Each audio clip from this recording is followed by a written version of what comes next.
Oh, that's because I probably kicked the box down here. Okay, hi, I'm Joly MacFie. I am, for my excuse me, for my sins, the president of the Internet Society New York chapter. Am I good? And here it is, supporting the open internet since 1997, which, if you will note, is 20 years ago. So we've been going for 20 years as the Internet Society in New York. We've got a lot of things like wikis and meetups and Twitters and Slacks and so on. So we're the local chapter of the Global Internet Society. Here's the Internet Society's revamped website, which has talking about accessibility, which is a good thing to talk about. Always the Internet Society's slogan has been the internet is for everyone, but now they are saying the marketing department, oh shit. See, I'll use the arrows. Working for an internet that is open, globally connected, and secure. So there is a thing where we now know that approximately half the people on the planet are connected to the internet, and we're looking at the other half. And one of the things which they've been talking about is changing it from the internet is for everyone, is for the internet is for everyone, everywhere. And it's getting to the places where the network doesn't reach.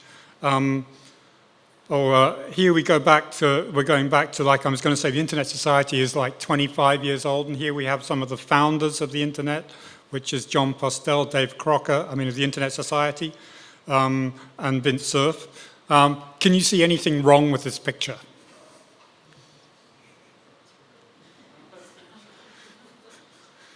If you notice, the ears are going to the ears and the mouths are going to the mouths, so they're not actually going to get very far with that. So one of the things we did on the 20th anniversary of the Internet Society, which is now 25, the 20th, is we started this thing called the Internet Hall of Fame. And here's Jon Postel's page here, and he actually died in '98.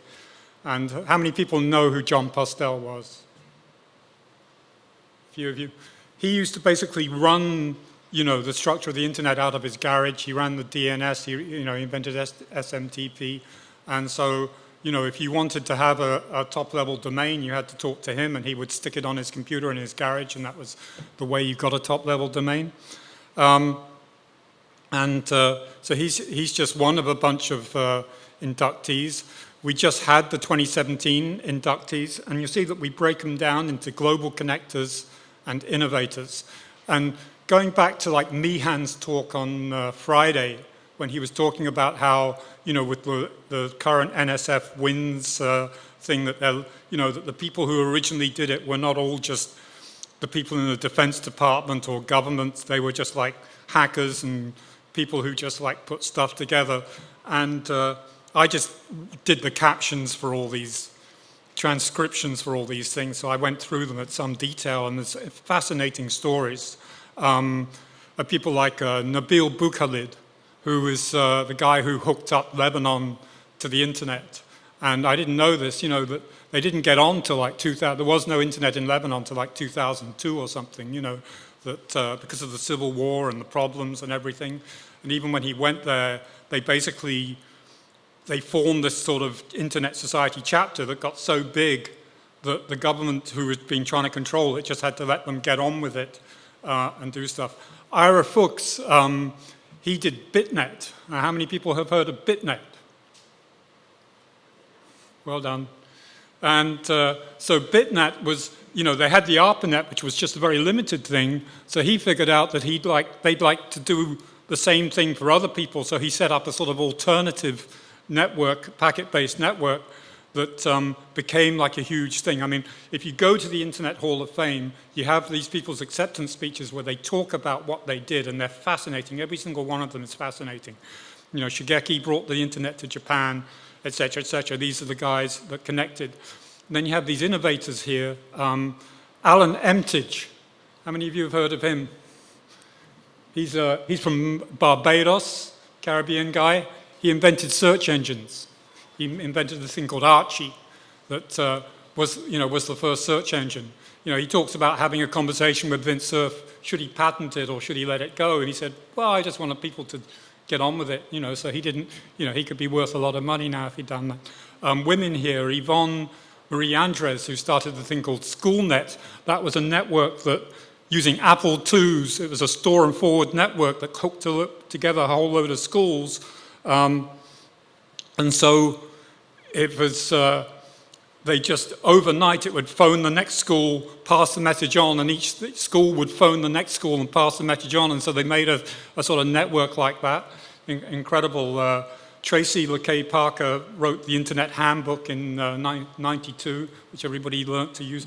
So incredible things. Here, I'm just on YouTube are all the videos of this year's things, which I've lovingly captioned. We didn't only look back at the 25th anniversary, which was just a couple of weeks ago. We also looked what's going on now. We're looking to young people to work forward. We did a thing, a recognition ceremony for 25 people under 25.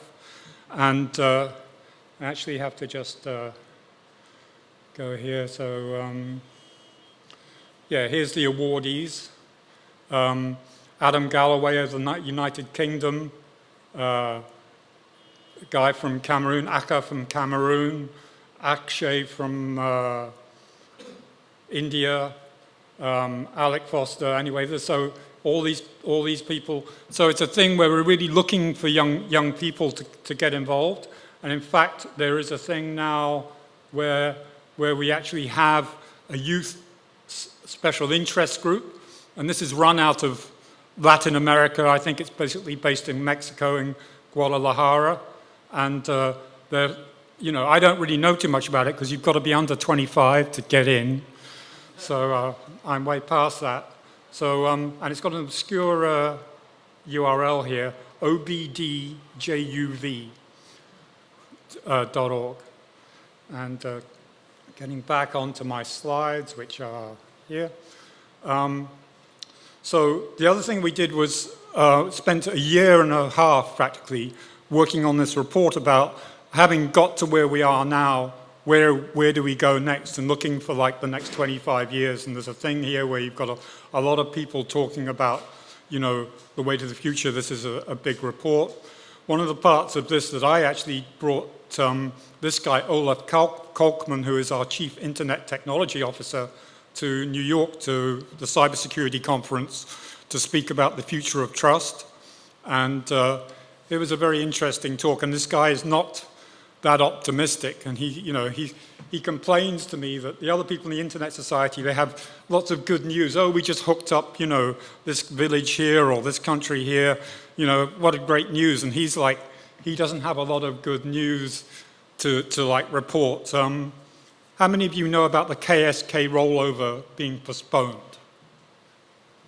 Right, that's the DNSSEC, which means that which website that you're hooking up to is the website you're hooking up to, is based on a key. The key got so long that they couldn't, they had to replace it, and they thought everybody was ready to do it on October the 10th. It would have broken half the internet, so they did a little check to see if it was going to work. And they realized that they would break over half of the internet, and so they actually had to postpone it till next year. So the good news was that they found out before they broke out the internet. So I said to him, that's a good news story. One thing, you'll see that the captions here, so this is something that I've been working on, is captioning, and in fact I've been revitalizing the accessibility special interest groups. I'd just like to plug this. You can find it A11YSIG. I'm looking for more good people to come in and work on accessibility. This is Kathy Brown. She's our CEO. This is her speaking at the Mobile World Congress in Shanghai, which is a big thing where all the cell phone companies of all the world come and meet on this big thing. And what she's saying right here is that what these people have to do is there are a lot of villages and places that they don't reach. And they're never going to reach those places because it isn't worth their while. So what we're encouraging is community networks to build up in those places. And what they have to do, the cell phone providers, is open their pipes to those community networks. And this is a major push now, is we're pushing for regulations working top down for the United Nations, to policymakers, to make these people that have networks, that have fiber rolling across countries, to like open their networks so that people who are running community networks can hook into them and into the wider internet. And she made a very good speech there, which should be more widely viewed. And we support community networks. These are a map of current community networking projects that we support, including Kyrgyzstan, Mexico, Nepal. And you'll see this one up here is New York, which is NYC Mesh. And if you go to our community networks pages, you get community networks news. So one of the things we're saying is that, there should be policy on spectrum for community networks. Right now is that we're pushing. And on 8th and 9th of November, we're running an Indigenous Connectivity Summit down in Santa Fe, Arizona. I'll be streaming that, so you'll be able to see that. We have a funding program, Beyond the Net funding program. That's what's paying for NYC Mesh's Supernode up on the top of the Savvy building right now. Big grants are like 10 grand, small grants are like 2 or 3 grand. It's twice a year for the big grants, or you can apply for a small grant anytime. You have to be a member of the Internet Society, another chapter, to do something. And one of the things I want to say is that we're building at the moment special interest groups, and you can apply and form a special interest group, and then that has the same standing as a chapter. You can apply for grants. So if you have a particular interest, it's worth getting in there and starting a special interest group. These are just some examples of things that have got grants. You can read them for yourself. Effective broadband for health. So off-grid IoT urban farming in Zimbabwe, stuff like that. And here's really, this is the thing where I had a slide on it, but I think I had it on a page here, is that one of our issues right now is having got the internet into these countries, the governments are shutting the internet off. We've been finding it in a few African countries recently. And so along with Access Now, we're running a campaign which is called Keep It On. And I think I had it, did I have it here? No, I've lost it. Okay. But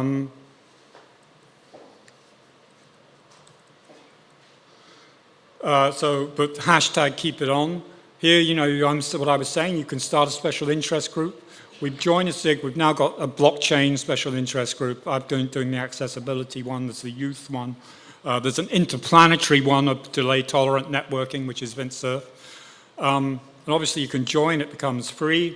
And here, I just want to show at the end here is, this is Joly, who I met at Radical Networks when she spoke, and she's now our executive director. And to sort of go back to what Josephine was talking about, is that Joly has just got 20 grand out of Google via our contact with Vint to work on digital preservation, and is going to do a major conference here in New York, which is just going to be about digital preservation, probably early next year. And that's my lot. How am I doing for time? Okay, thank you.